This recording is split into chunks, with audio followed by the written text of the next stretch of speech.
Bonjour à toutes et à tous, bienvenue dans ce live sur la thématique de l'argent. Je vais inviter de suite Claire Assali, avec laquelle on a choisi de traiter ce sujet avec vous aujourd'hui.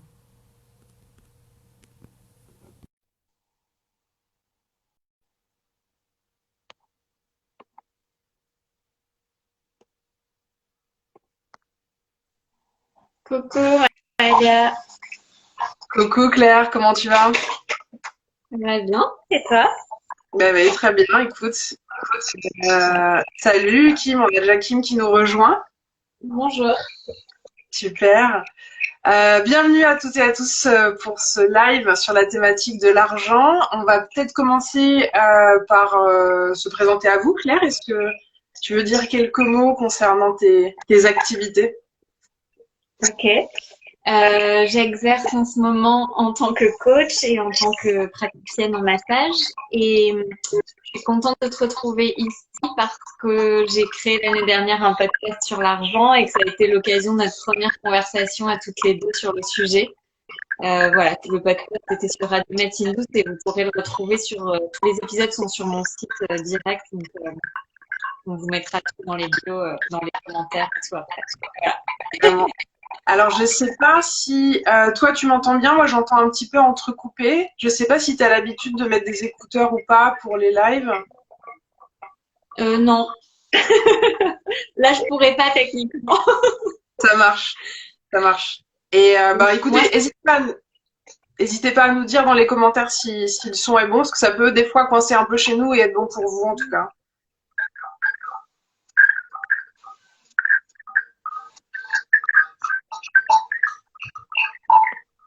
c'est vrai qu'il y a Ok. un petit bruit. Ouais. Ouais. Alors je vais mettre les miens d'écouteurs parce que c'est peut-être de mon côté.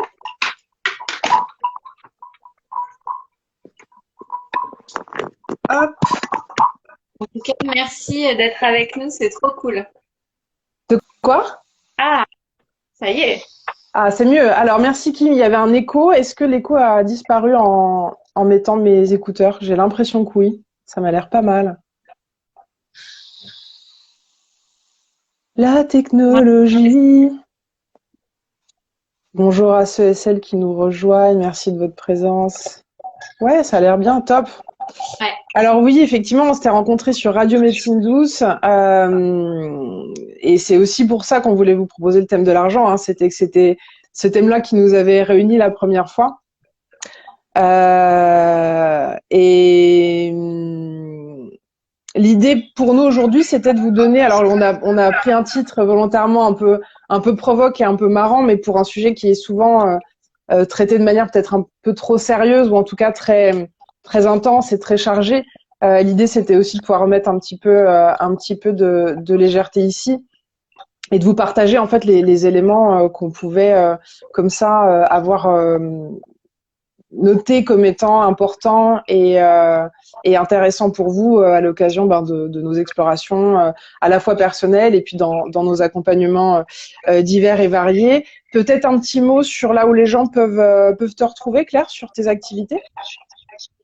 Oui, ben bien sûr sur mon compte Instagram et puis il y a un lien en bio avec un Linktree avec tous les trucs qui renvoient vers mon site et mon site qui est clairassali.com. Et voilà, Super. avec ça, on devrait se retrouver Avec ça, on facilement. te trouve. Ok, top. Bah, de mon côté, c'est donc là, voilà, sur Insta évidemment, sur Facebook aussi, sur LinkedIn, et puis pour le site internet, c'est www.mayagrio.com.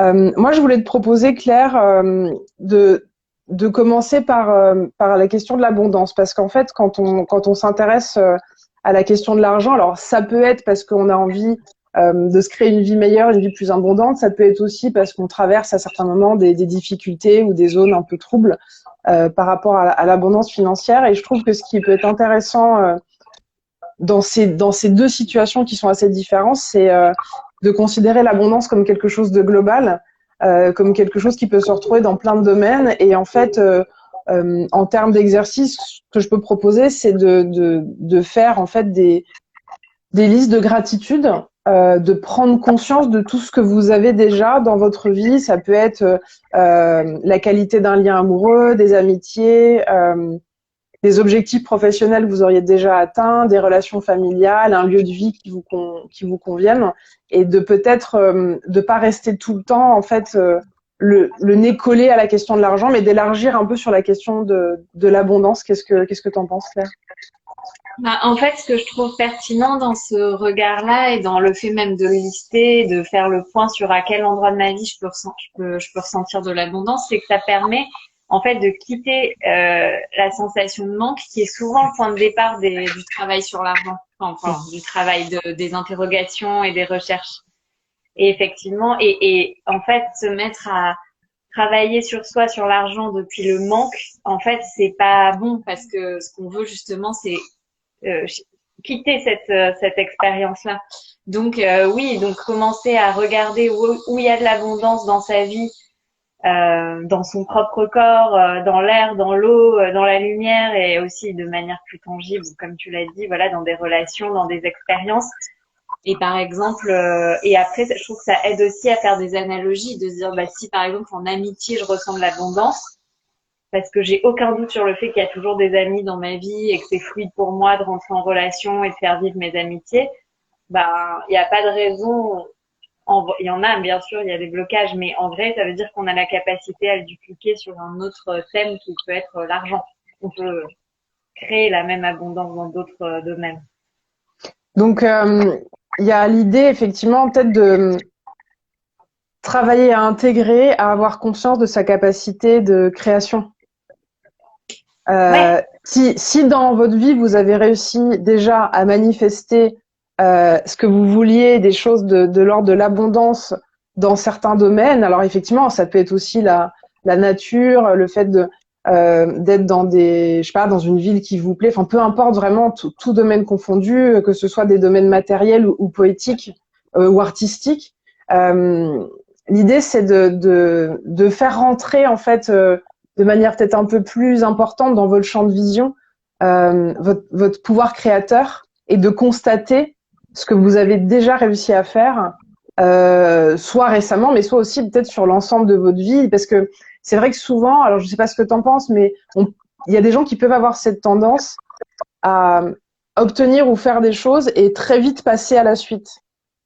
Et on prend peut-être pas le temps de s'asseoir et de se dire, de regarder ce qui a été obtenu, ce qui a été fait, ce qui a été matérialisé, et de s'en réjouir et de le célébrer, et de s'autoriser à se dire, ben en fait c'est, alors dans le système de croyance qu'on partage, Claire, hein, c'est-à-dire que l'idée c'est que ce qui nous arrive dans la vie ne nous arrive pas, mais en fait on est les seuls créateurs et créatrices de ce qui se passe, et tout ce qui nous arrive est à notre service, tout ce qui nous arrive est là pour qu'on puisse comprendre et apprendre des choses dans un chemin de vie. Et donc tout ce qui est merveilleux et qui vous est arrivé, vous l'avez créé. Ça veut pas dire que vous l'avez créé tout seul. Des fois, on a des soutiens, des aides, des opportunités, mais ça veut dire que c'est quand même vous qui l'avez manifesté quoi, dans votre réalité. oui, et en fait, je te rejoins totalement sur cette notion de mettre de la conscience sur ce qu'on a généré, ce qu'on a créé, et donc on peut continuer à générer. Et à la fois, pour moi, dans l'idée d'abondance, il y a aussi quelque chose de très naturel et qui est, bah justement, tu vois, dans la contemplation de la nature ou même de la vie humaine, il y a aussi déjà revenir à quelque chose de naturel. Il n'y a pas d'effort à faire pour au moins constater l'abondance. Il y a peut-être des peurs et des limites à faire sauter, mais il n'y a pas à projeter quelque chose. Il y a plutôt à dissoudre ce qui nous sépare de l'abondance qui est naturellement là, en fait. Parce que, par exemple, respirer, il y a personne qui nous fait un compteur avec une limitation sur combien de litres d'air on a le droit de respirer. C'est abondant, c'est infini, c'est tout le temps là. Il n'y a pas un stock qui se vide à chaque fois que quelqu'un respire et qu'il y en aura moins pour les autres.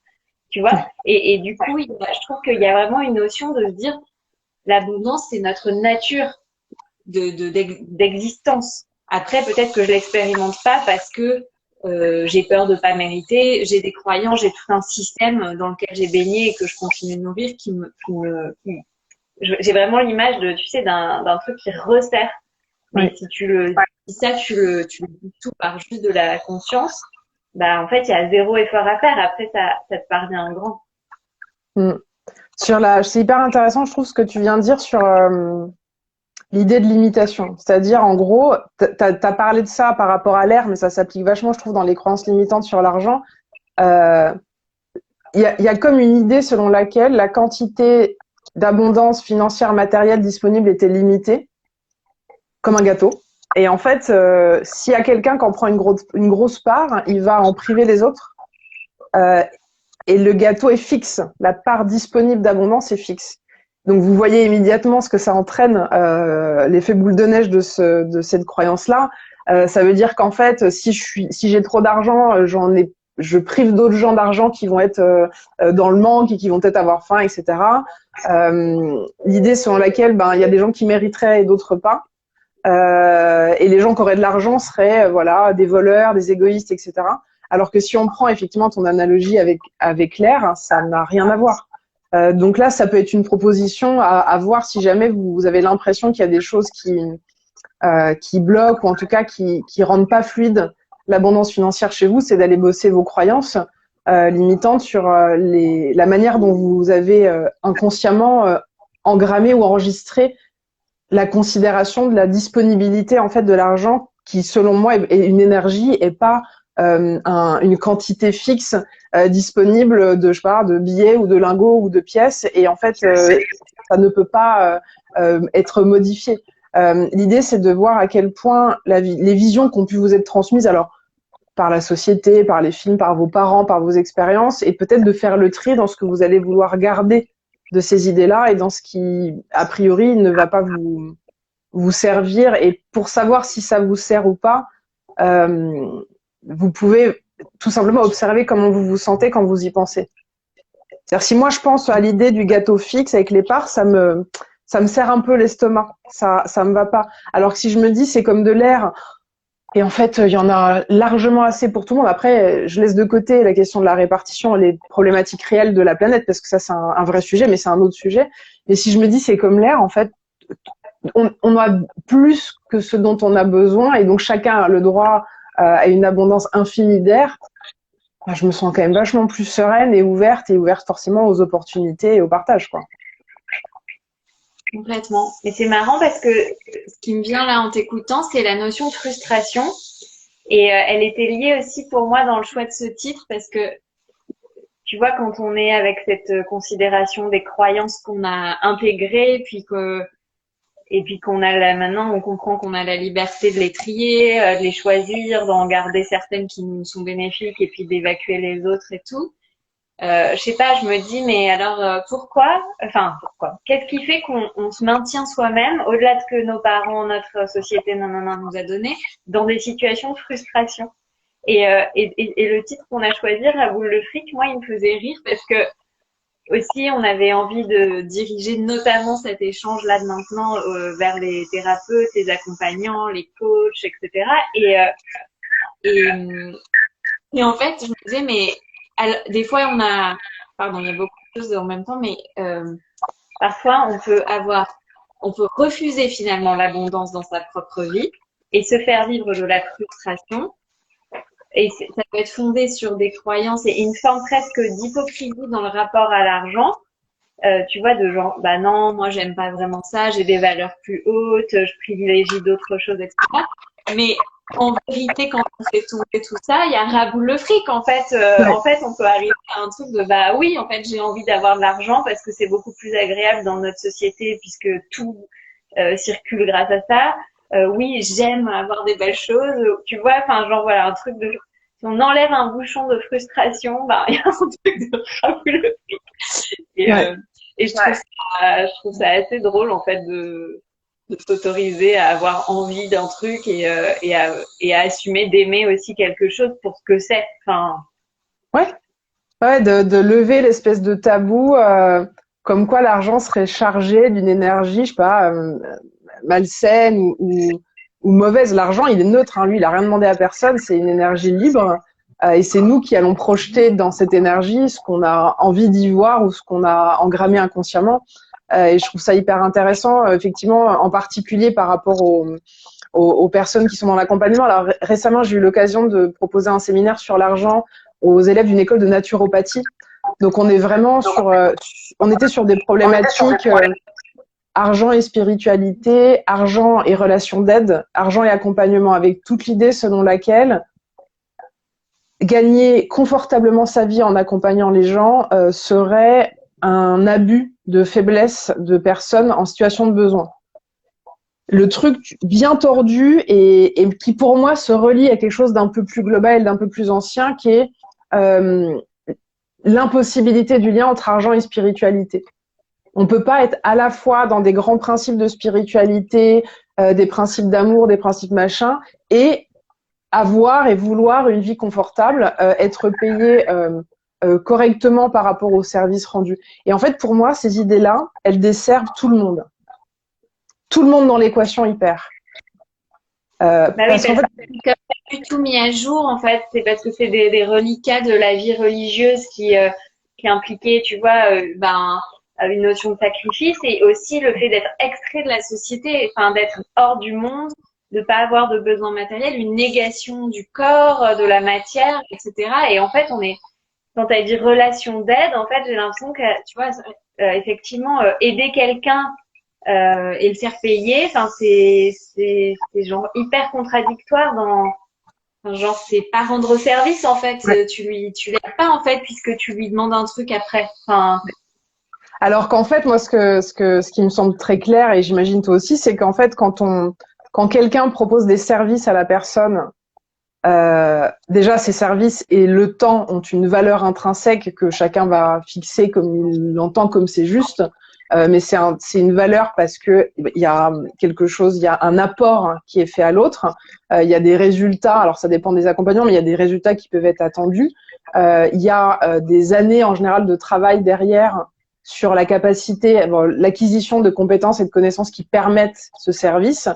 Et il y a aussi quand la personne qui reçoit paye, pour moi, ce qui est ultra important, et je le dis même aux gens qui sont débutants dans leur domaine, c'est d'essayer de faire payer même peu très vite, parce qu'en fait, quand on fait pas payer, pour moi, on met l'autre en dette. On lui donne quelque chose, on lui donne du temps, on lui rend un service, on lui apporte quelque chose. Et en fait, si l'autre nous donne rien en échange, pour moi, il y a un déséquilibre. Le déséquilibre, il est là. Il n'est pas dans le fait de faire payer. Et en fait, ce que je trouve assez marrant, c'est qu'il y a ces trucs-là qui traînent pas mal pour les métiers d'accompagnement, peut-être certains métiers récents, etc. Mais ça viendrait à l'idée de personne d'aller chez son dentiste sans le payer, en fait. Alors, la différence, c'est quoi? C'est que... Non, j'allais dire pourtant, il y a bien cette notion enfin, tout à l'heure, tu disais, il y avait une sorte de vision malsaine de je gagne de l'argent sur la détresse de l'autre ou, or, si j'ai une douleur hyper forte physique et que en 30 minutes, on me la soigne, je suis OK pour donner 200 € à mon dentiste, en fait. Il y a pas de... C'est ça. Donc, effectivement, on a le contre-exemple. Mais j'ai l'impression que ça s'appuie aussi sur le fait que pour être dentiste, il faut faire 10 ans d'études. Alors que les métiers d'accompagnement, bien sûr, il y a des formations et tout ça, mais ils reposent aussi énormément sur un savoir-être qui est beaucoup moins valorisé parce que moins codifié, plus singulier, moins perceptible, etc. Et que du coup, on pourrait avoir du mal à donner de la valeur à ça Ouais. socialement, mais parce que si individuellement, ça peut prendre plus de temps pour reconnaître la valeur qu'on donne à son savoir-être, en fait. Ouais. Oui, et qu'on peut pas, on n'a pas, toi et moi, compté nos heures de thérapie personnelle, d'accompagnement, de travail personnel, de supervision, en dehors des heures des formations certifiantes qu'on a pu valider, qui sont en général chez les gens qui font de l'accompagnement, souvent les gens en ont quand même fait plusieurs. Parce que voilà, il y a des gens qui utilisent plusieurs outils. On peut très bien, quand on est coach, être formé aussi à l'hypnose ou à l'EFT, etc. Et tout ça, ce sont des heures de travail, mais pas uniquement les heures d'études, mais aussi les quantités astronomiques de bouquins, de vidéos qu'on peut regarder, de conversations qu'on a. Par exemple, tout ce qui est les heures qu'on a pu passer, toi et moi, sur Radio Médecine 12 dans nos émissions respectives, c'est du travail, en fait. Et de fait, c'est de la pratique et de la formation. Donc en fait, comme toutes ces heures-là sont pas officiellement mesurées ni mesurables, si on est honnête, comme est mesurable une formation de yoga qui fait 240 heures. Hop, on a 240 heures. Ou médecin, on a 10 ans d'études. Mais en fait, moi, le développement personnel, j'ai commencé de manière formelle quand je me suis formée au coaching. Donc en fait, ça date de 2013. Donc en fait, mon tarif, il correspond aussi au fait que, mine de rien, ça fait depuis 2013 que j'étudie ça tout le temps. Et la plupart des gens qui bossent dans l'accompagnement, ils étudient tout le temps, mais sous des formes qui effectivement sont pas forcément perceptibles.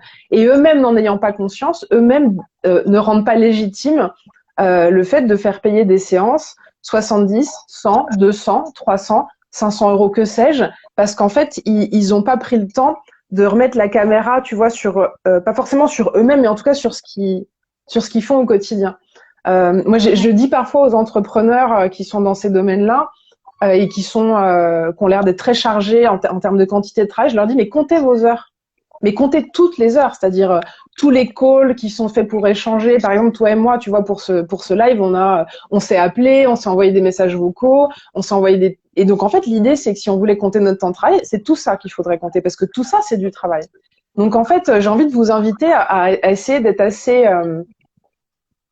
honnête avec vous dans le bon sens, c'est-à-dire regarder tout ce que vous faites et qui vous permet d'apporter de la valeur à vos clients, à vos clientes ou à vos patients, et qui en fait que vous prenez pas en compte parce que c'est pas visible comme bim, un diplôme tamponné par l'État, un nombre d'heures qui sont écrites sur tu vois, un déroulé de formation. J'en profite juste pendant que j'y pense. Évidemment, si vous avez des questions, si vous voulez intervenir pendant ce live, hein, c'est aussi pour ça qu'on le fait sous ce format. N'hésitez pas et on regardera vos remarques.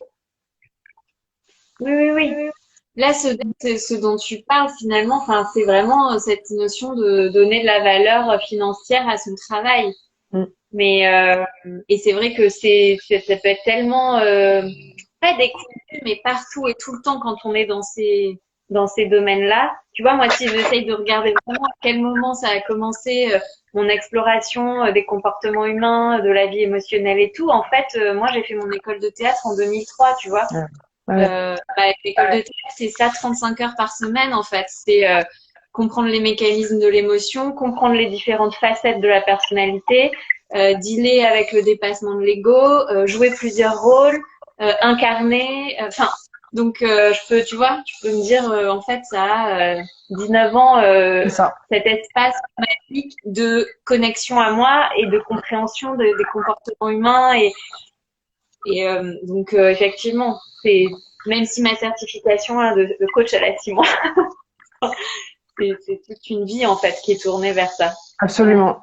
Et il y a aussi tout l'apprentissage de la posture d'accompagnement, dans le sens, alors comme ça, alors ça c'est pas forcément un thème auquel j'ai réfléchi avant d'en parler là maintenant, mais comme ça, j'ai envie de dire le fait d'être la capacité d'écoute active, le fait de rester à sa place, c'est-à-dire de mettre son ego et sa personne quasiment entièrement de côté pendant le temps où on accompagne, le fait de devoir gérer parfois ses propres émotions qui peuvent être générées par ce que notre client ou patient va nous dire, parce que des fois il y a des jeux de miroir, parfois on peut se sentir voilà. Et donc toute cette posture d'empathie juste, d'être quand même assez serein, enveloppant, donc très yin, un équilibre yin-yang en fait qui est quand même assez délicat. Ça, c'est du taf en fait, ça vient pas du jour au lendemain. Alors, il y a des choses qu'on a pu apprendre effectivement dans nos formations. Je pense qu'au théâtre, ça a dû être une formation exemplaire pour explorer ça. Mais ça aussi, ça a une énorme valeur. Et en fait, moi, quand moi je me fais accompagner, et d'ailleurs j'ai eu la joie d'avoir des massages de Claire que je vous recommande parce qu'ils sont vraiment exceptionnels.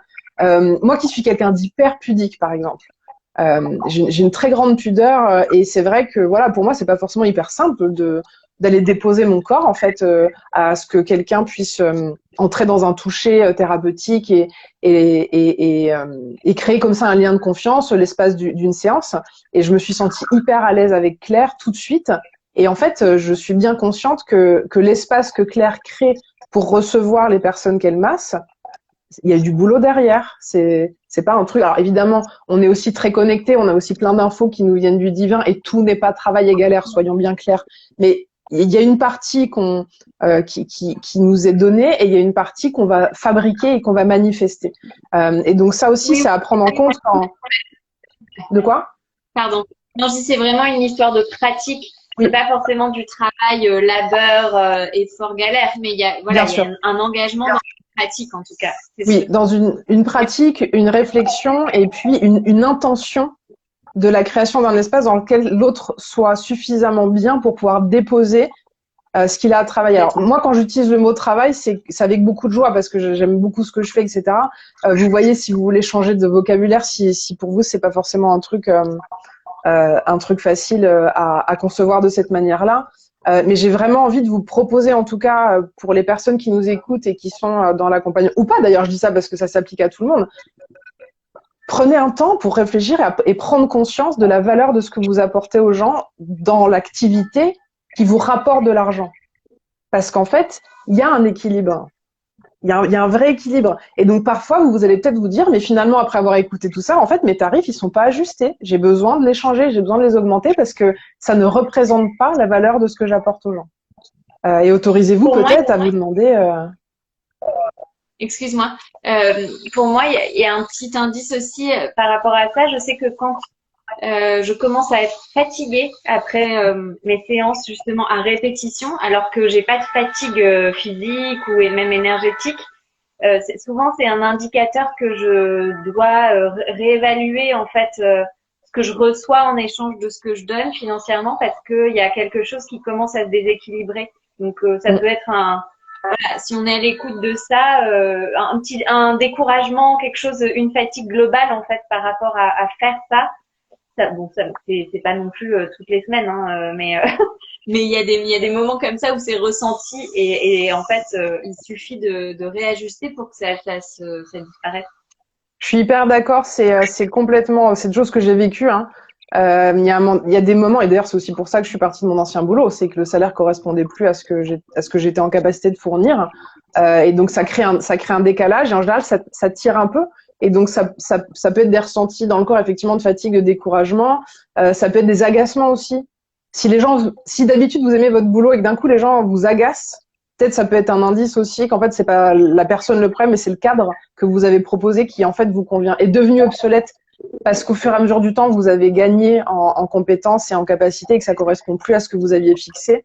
Et si c'est peut-être compliqué pour vous à certains moments d'être en lien avec vos ressentis, moi je trouve qu'on peut se dire aussi, tiens, est-ce que je me poserais pas la question une fois par an de mes tarifs? Comme ça donne une espèce de répétition extérieure un peu neutre qui dit, ben voilà, je me pose la question, ils me conviennent, c'est très bien, ils me conviennent pas, je mets des mesures en place, mais ça peut être un moyen aussi mais comme vous avez certainement l'habitude que, je sais pas, moi, votre ostéo, ses tarifs évoluent, peut-être votre coiffeur, enfin, je veux dire, encore une fois, il y a aussi une considération, c'est genre, c'est normal pour plein de métiers, mais pas les nôtres. Mais d'où, en fait? Quelle est la différence, finalement, dans le service qui est rendu? Alors, c'est vrai que c'est peut-être plus difficile de mesurer visuellement l'impact d'une séance d'accompagnement par rapport à la réparation d'une carie, mais en fait, vous êtes parfaitement conscient et consciente que la qualité de la vie émotionnelle, qui en général est la raison pour laquelle on va se faire accompagner, ça revient quand même souvent à ça, la qualité de la vie émotionnelle est absolument fondamentale et ça peut complètement être évalué. C'est juste qu'on ne va pas le voir comme une maison qui se construit ou comme une réparation physique, mais c'est au moins aussi important, si ce n'est plus, en tout cas, dans la vision que j'en ai, quoi. Je crois que tu as une Euh, petite question, mais allez, quelqu'un t'a demandé ce que tu faisais avant d'être coach. ah oui, j'ai loupé vos. Alors, avant d'être coach, c'est Clémence. J'étais conseillère d'insertion et de probation dans l'administration pénitentiaire. Si tu veux en savoir plus, j'ai mis toute une tartine d'explications sur LinkedIn. Et je crois qu'il y en a sur mon site aussi. Donc c'était déjà de l'accompagnement, c'était du travail social et de l'accompagnement juridique au sein de l'administration pénitentiaire et donc du ministère de la Justice. Donc en fait, moi j'ai toujours travaillé dans l'accompagnement. J'ai changé complètement la forme et le cadre, donc je suis devenue indépendante, etc. Mais moi j'ai un peu l'impression d'avoir un peu toujours fait le même métier. Merci pour ta question. Bonjour à ceux qui nous ont rejoints entre-temps. Merci Elodie pour ton commentaire. Tu avais bien besoin d'entendre ça. Mais écoute, je suis ravie. Je pense que voilà, on tombe sur les vidéos, les lives. Moi, je considère que c'est jamais un hasard et qu'il y a peut-être des choses pour vous que vous pourrez effectivement entendre dans ce partage. Alors, qu'est-ce qu'on s'était dit d'autre? Moi, je voulais vous proposer aussi un truc qui est euh, quelque chose que j'ai remarqué dans les accompagnements que j'ai pu faire autour de l'argent, c'est que parfois, il y en a, mais on le voit pas, ou il n'est pas valorisé, ou il n'est pas utilisé. C'est-à-dire que dans la représentation un peu caricaturale des types de comportements qu'on peut avoir par rapport à l'argent, je dis souvent qu'il y a deux extrêmes. C'est l'écureuil névrotique. Donc, en gros, on garde tout, on stocke tout, mais on n'en dépense pas parce qu'on a peur d'en manquer. Donc, on accumule, on accumule. Donc, l'argent, il est là, mais en fait, il va pas vivre, il va pas être mis au service de plaisir, de la vie, etc. Ou le panier percé, c'est-à-dire, oulala, il faut surtout pas que j'ai trop d'argent sur mes comptes. Et il y a quelque chose en moi qui va m'inviter à vite m'en débarrasser, comme si ça me brûlait les doigts. Alors, souvent, je sais pas ce que tu en penses, mais quand on creuse, on tombe quand même souvent sur des habitudes familiales de gens qui, à un moment donné, ont eu besoin de mettre en place ces fonctionnements pour des raisons concrètes, réelles. Et en fait, ce sont des fonctionnements qui sont restés, sauf qu'ils sont devenus obsolètes vu que les situations ont changé. Et donc, moi, je propose quand même aux gens que j'accompagne déjà de faire le point sur ce qu'ils ont, littéralement comme argent, parce que des fois, les gens, ils savent pas trop, tu sais, ils ont des comptes, machin, mais ils ont pas d'idée claire finalement des sommes. Ouais, c'est un peu flou, c'est un peu vague, c'est un peu sous le lit, dans le grenier, à la cave, enfin, tu vois, pas très clair. Donc, j'ai envie de vous inviter à aller regarder ce qui est en votre possession, à récupérer les sommes aussi qui seraient à vous, mais sans que vous les ayez récupérées. Alors, ça peut être des démarches administratives auprès des impôts ou des trucs comme ça, où en fait, il y a de l'argent, il est en attente. Et je trouve qu'énergétiquement, le fait de poser comme action, de récupérer de l'argent qui est techniquement nous est dû ou est à nous, mais qui n'est pas encore énergétiquement chez nous, ça envoie un message hyper clair à l'univers, tu vois. Le message, c'est ben oui, ok, l'argent pour moi, c'est quelque chose d'agréable, je prends le temps pour pouvoir qu'il arrive jusqu'à moi. Et donc, je montre qu'en fait, c'est quelque chose dont j'ai envie. Et forcément, l'univers, il nous donne ce qu'on demande. Hein.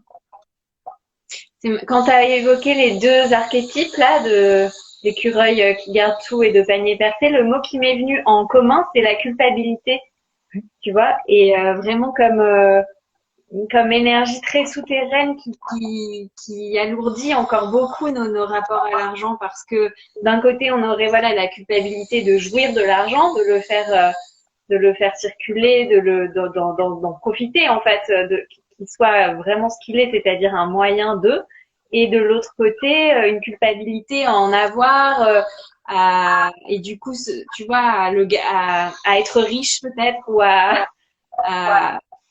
être dans le même une forme de sécurité, de stabilité. Et donc bon voilà, c'était juste une petite réflexion. Et sinon, je confirme, hier soir j'ai fait ma déclaration d'impôt et ils vont me rembourser 600 euros. Donc Bon, bah voilà, je l'ai gardé, je l'ai pas dit à Maëlia en coulisses pour le garder pour le partage, parce que franchement, je m'attendais à tout sauf à ça en me motivant pour faire ma déclaration. Et en fait, c'est des trop perçus, j'ai trop payé à l'avance des trucs, je sais pas quoi, il y a des rééquilibrages. Et donc, conclusion de ma déclaration, nous vous rembourserons 600 euros. comme quoi, voilà, c'est la preuve. C'est vrai que, alors, sur toutes les questions d'argent qui sont liées à l'administratif, je pense que ce qui est intéressant, c'est d'être conscient que, alors, on est dans un pays qui a un système on peut aimer ou ne pas aimer, ça changerait en fait que c'est comme ça et qu'a priori, ça va pas changer dans les 5 minutes sur l'organisationnel du fait qu'il y a des impôts, des taxes, qu'il y a de la paperasserie à faire. Ok.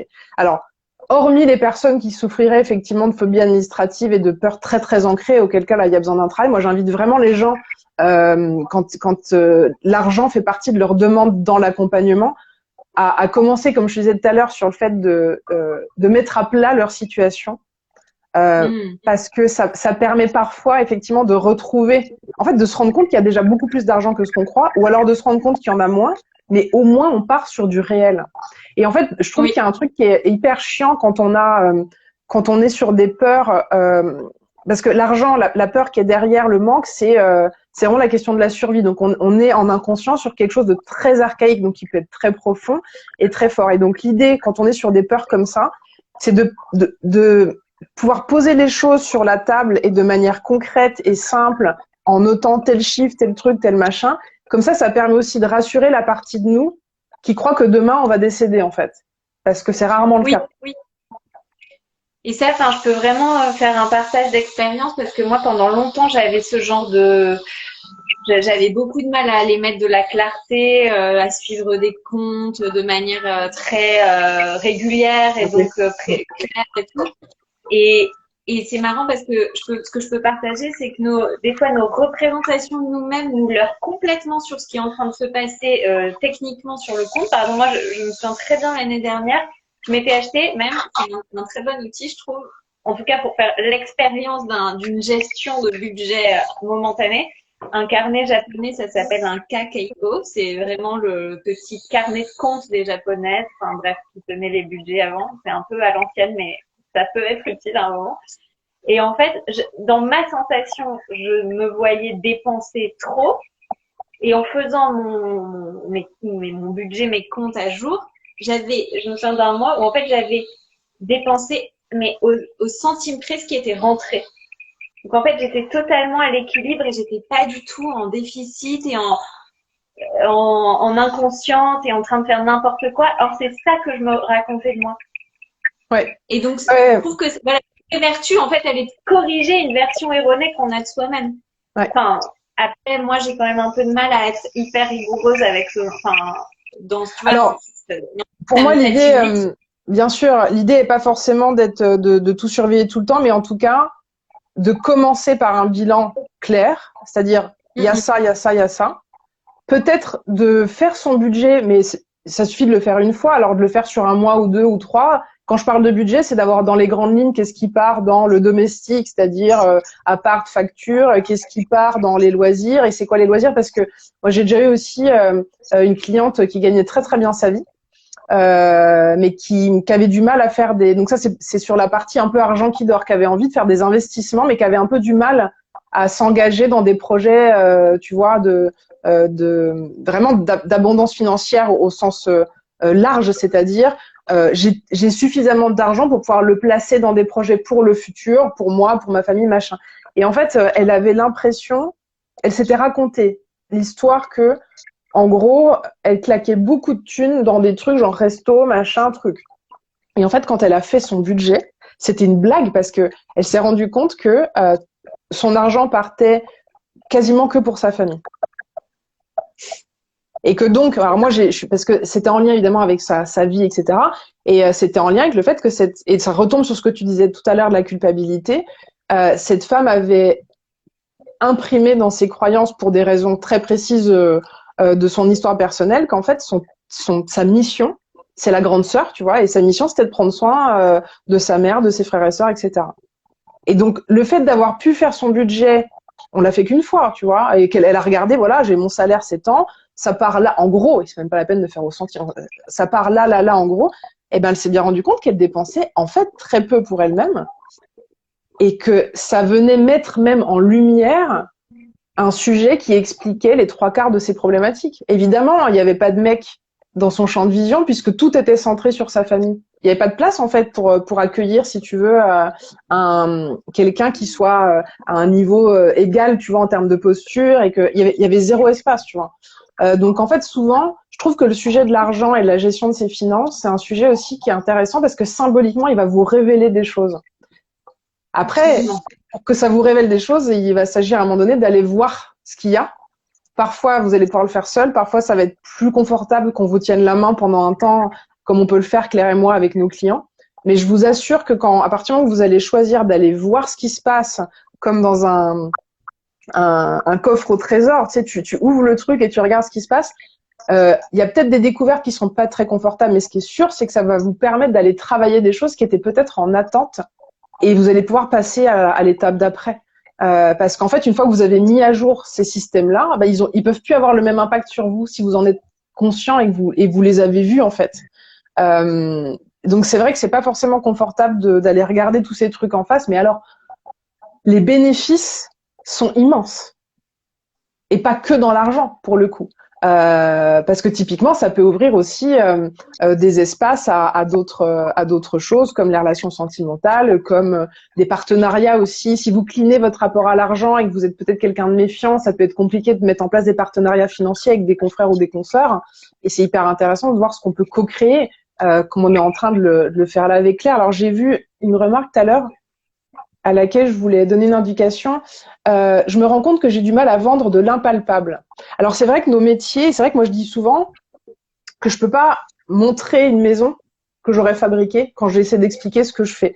Par contre, je pense que c'est à nous en tant qu'accompagnants d'avoir, et pour nous et pour les gens qu'on accompagne, des outils tout simples d'évaluation.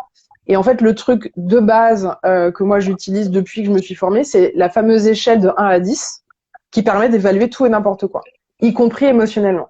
Donc en fait, moi, quand j'accompagne des gens, on commence par un tour des domaines de vie sur lesquels les gens vont évaluer sur une échelle de 1 à 10 comment ils se sentent et comment ils voudraient se sentir.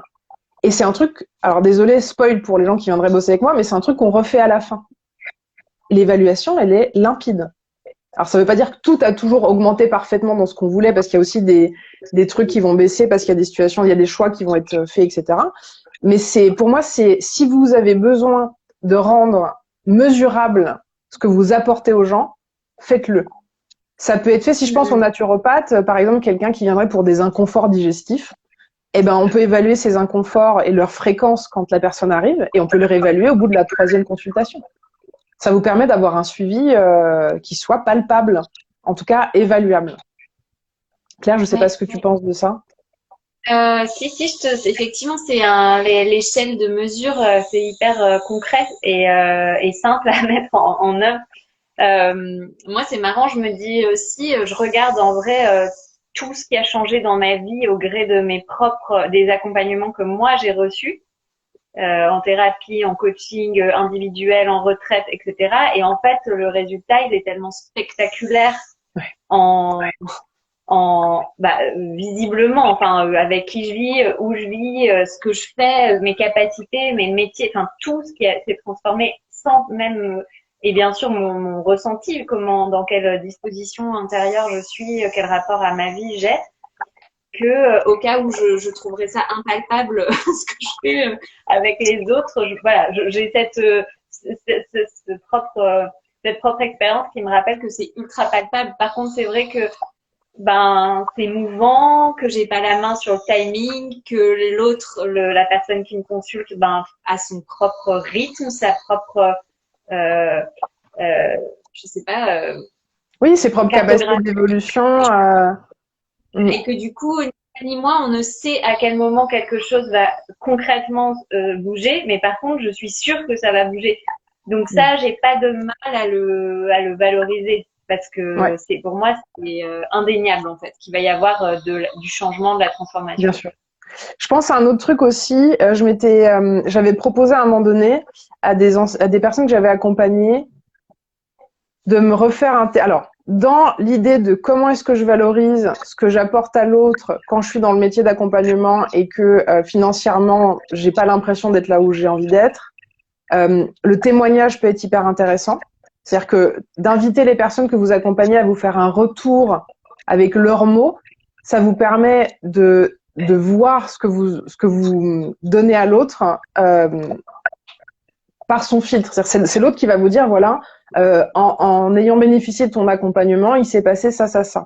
Ce qui est intéressant aussi, c'est de le faire non seulement à la fin de l'accompagnement ou après quelques séances, mais je me suis rendu compte que quand on y revenait 2-3 ans après, il y avait encore d'autres choses qui s'étaient passées et que les personnes elles-mêmes liées, alors plus ou moins directement, mais liées quand même à ce qu'on avait pu leur apporter. Et non seulement ça va vous servir à vous pour vous revaloriser si vous en avez besoin, avoir une conscience plus claire de ce que vous apportez aux gens, mais c'est aussi un cadeau pour la personne à qui vous proposez de faire un témoignage. Et c'est ce que je dis aux clients quand je les recontacte X temps après. Il y en a que j'ai mis sur ma chaîne YouTube, des témoignages. Je leur dis, ça va. Vous me donnez de votre temps et vous me partagez des infos qui servent à ma com. Et en même temps, ça vous invite à faire un exercice qui va vous permettre de faire le point sur tout ce qui a bougé chez vous et tout ce que vous avez mis en place. Parce qu'on est bien d'accord que si ça a bougé, moi, je les ai peut-être guidés, mais eux, ils ont fait le taf derrière. Sinon, ça ne marche pas. Et en général, les gens, quand vous leur proposez ça, sont tout à fait ravis. Alors, vous n'êtes pas obligé de le mettre sur les réseaux sociaux, ça peut être par écrit, ça peut être anonyme, vous voyez. Mais je pense que l'utilisation dans les métiers de l'accompagnement ou des métiers de service, l'utilisation des témoignages pour avoir une meilleure conscience de ce qu'on apporte à l'autre quand on a l'impression que c'est difficilement évaluable ou palpable, ça peut être intéressant. Tout à fait. Alors, est-ce qu'il y a d'autres questions ou remarques? Sinon, je pense qu'on va peut-être... Quelle heure il est? Je ne sais pas. Moi non plus. 12h45. Écoute, ça fait 45 minutes qu'on est avec vous. C'est sympa. Est-ce que vous avez d'autres questions, d'autres remarques que vous avez envie de nous faire? Sinon, on va peut-être clôturer là. Claire, est-ce que tu as quelque chose que tu voulais ajouter, que tu avais envie de nous dire aujourd'hui? Ben, en lien avec les dernières remarques que tu as pu faire sur le fait d'oser finalement aller regarder sa situation financière et d'oser faire des liens entre ce domaine-là de notre existence et puis tous les autres, et de voir que peut-être en fait c'est très lié. Pour moi, c'est juste que j'aime aussi cette exploration de la relation à l'argent parce qu'elle est forcément liée à notre rapport à nous et à l'amour qu'on se porte. Et en fait, voilà, pour moi, ça reste une opportunité de grandir dans l'amour qu'on se porte et dans l'amour qu'on met en œuvre dans notre vie. Et en plus, il y a vraiment plein de liens entre l'amour qu'on croit mériter, dont on sent manquer, l'amour qu'on se donne à soi-même, celui qu'on reçoit des autres, et l'argent. Donc voilà, moi j'avais juste envie de conclure avec cette connexion-là entre argent et amour et inviter à regarder ce qu'on se donne à soi avant d'attendre des autres qui nous donnent ce dont on croit manquer. Ouais. Absolument, je suis hyper d'accord. L'argent, c'est un sujet. Pour moi, l'argent, c'est un moyen. C'est jamais vraiment l'argent le sujet. C'est ce qu'on y met, ce qu'on y projette. Ça dit ce que ça dit de notre rapport à nous, de nous à nous, et notre rapport aux autres. Et en fait, c'est un superbe levier d'évolution pour peu que vous choisissiez de faire un travail autour de cette thématique. Et ça va vous apporter de l'abondance pour le coup dans énormément d'autres domaines, non seulement financière, mais dans les autres. C'est ce qui se passe en général quand on se met à travailler là-dessus et qu'on fait un peu le ménage dans les blocages et dans les croyances limitantes. Merci de nous avoir écoutés, d'avoir été avec nous. Merci pour vos petits cœurs, vos coucous, vos commentaires. N'hésitez pas à partager cette vidéo, à l'envoyer en message aux gens de votre entourage qui pourraient en bénéficier, que ça pourrait peut-être soulager, rassurer. Donc voilà, accompagnants, accompagnantes, personnes aussi qui sont peut-être en train de débuter certains métiers, parce que c'est aussi dans ces moments-là où on a aussi besoin de soutien. Et puis n'hésitez pas à nous suivre sur nos réseaux sociaux. Et puis merci beaucoup. Au plaisir en tout cas d'échanger à nouveau avec toi, Claire. Merci de m'avoir rejoint aujourd'hui. Je te dis à bientôt et je vous dis à tous à très très bientôt. Bye bye. Bye.